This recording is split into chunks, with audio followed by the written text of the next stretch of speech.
สวัสดีครับผมเป็นไก่จากช่องนะ GDD ใช่ไหม GDD วันนี้ผมจะมารีวิวคอมกันครับไป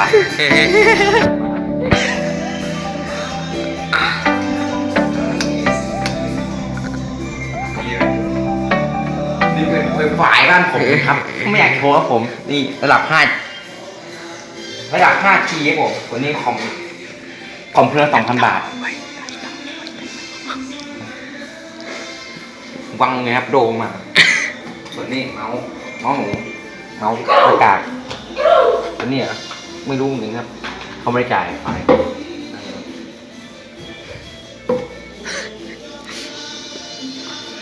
อันนี้คอมประกาศพอเล่นเกมได้คุณต้องเอาเยอะแค่นี้ก็พอแล้วนี่ครับ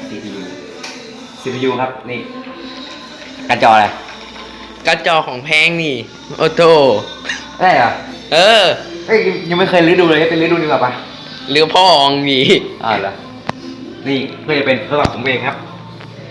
นี่ซัมซุง18 ปุ่มนี่ไอโฟน10ไม่อยากจะโชว์ครับฟาดหลงรวย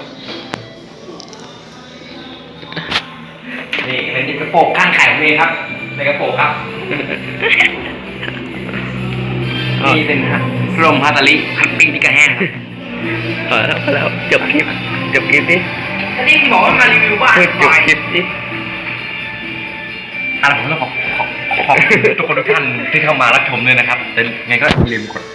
ไลค์ Subscribe ต้องเป็นกำลังใจให้ช่อง GDD ด้วยครับได้เลยไหม